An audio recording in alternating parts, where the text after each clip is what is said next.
Hello students, in last lectures we have discussed about the rectifier functioning for half-wave rectification, and we were discussing about the analysis of a half-wave rectifier. So we have discussed the what are the important parameters which are responsible for the performance of a half-wave rectifier. So today we will discuss in detail, and we will find out the formula for different parameters. So here the first one which we are going to discuss, which is DC or average load current. What we can say, the average value of periodic function is given by the area under one cycle of the function, basically divided by the base period. Or for half-wave rectifier, what we can write, for half-wave rectifier the current will flow from 0 to pi, not from pi to 2 pi, only for one half cycle. So what we can write, ILDC is the representation of a load current, or it's a DC current, so we are just representing by ILDC is equal to 1 upon 2 pi 0 to pi, because the current will flow from 0 to pi, so 0 to pi Im sin omega t d omega t.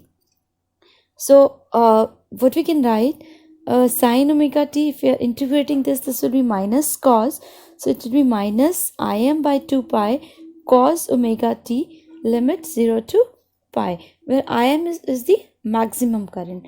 So what we can write it as ILDC minus Im by 2 pi cos pi minus cos 0 is equal to minus Im upon 2 pi, and putting the particular limit over there.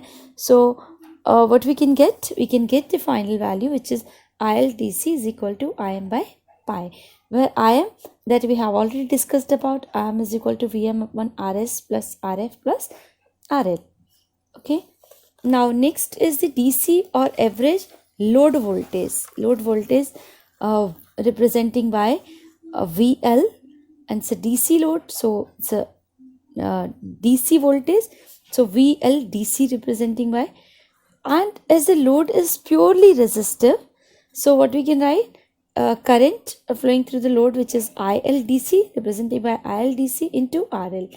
Okay, so we have already find the formula for ILDC, which is Im by pi, which is equal to Im by pi, so just putting the value over there, so it is Im by pi into RL. So Im is representing by, Im is equal to Vm upon Rs Rf plus RL, so just putting over there. Okay, so this would be Vm by pi Rs plus Rf plus RL into RL, and if Rs and Rf are very much small as compared to RL, so what we can write it as Rs plus Rf plus RL is nearly equal to the RL, nearly equal to the load resistance. So here we can write it as Vm upon pi RL into RL, so VLDC is equal to Vm by pi.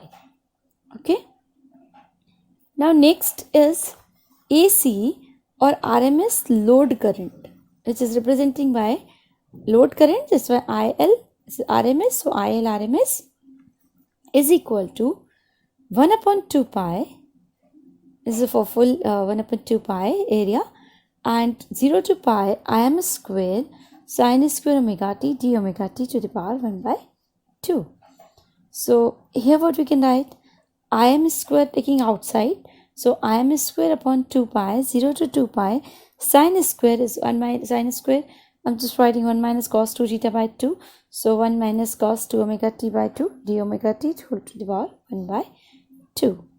Okay, and now Im by 2, here I'm taking Im by 2, 1 upon pi, and here we are solving for integrating in this, and sin 2 pi is equal to 0, so it would be pi, and pi will be cancelled out, and it will be the final expression, which is RMS is equal to Im by 2. Okay, now next AC or RMS value of load voltage. So representing it by VL RMS, as we have already said that it's purely resistive load.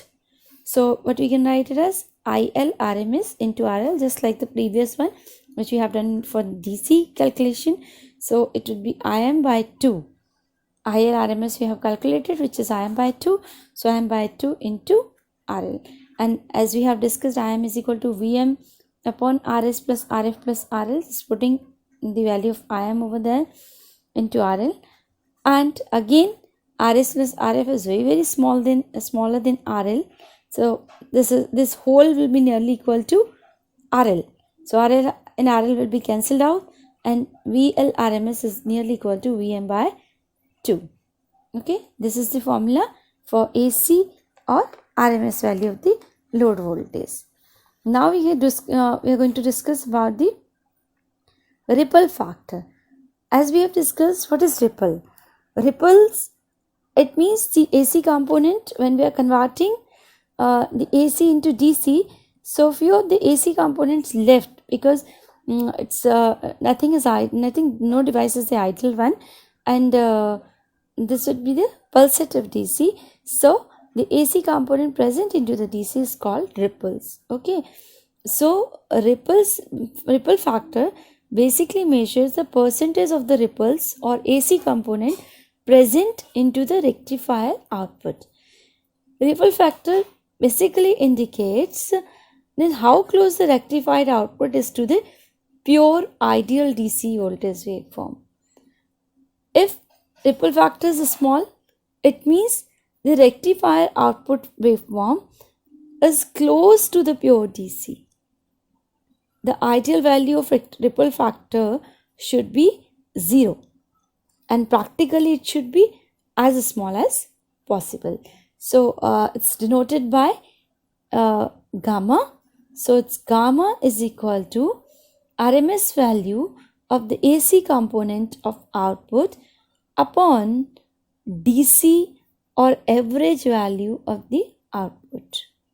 Okay, so RMS value of the AC component of output, it means the VL square RMS minus VL square VLDC square to the power 1 by 2 upon VLDC.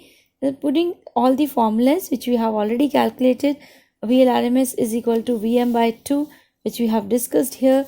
So just putting over there VM by 2 whole square. This is VM by pi, so VM by pi whole square to the power 1 by 2 and VM by pi. So after calculating this, we are going to get 1.21 or 121%. Okay. Now voltage regulation. Voltage regulation, what it is exactly? See the formula. The average rectifier output voltage should remain constant. Okay, but practically it varies as changes with the load current. So voltage regulation, what we can define? VNL is representing V no load minus V full load upon V full load condition into 100% for the percentage calculation. So VNL is the average load voltage at no load condition, which is VM by pi. Okay, and VM by pi. So what we can say, no load voltage is the value of average output at zero load current, and VL is the full load voltage, average output value at maximum load current. So what we can write, VFL is the average load voltage at full load. So VM by pi RL upon RS plus RF plus RL. So substituting the values,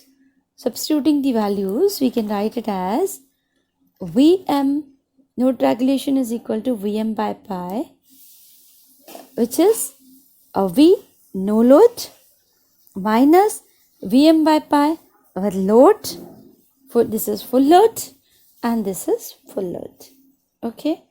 So after solving this, we will get the final solution, which is RS plus RF upon RL into 100%. Ideally, the load regulation should be 0%, but practically as low as possible. So the next which we are going to calculate the power, which is DC output power. So that we are going to discuss into the next lecture. Thank you.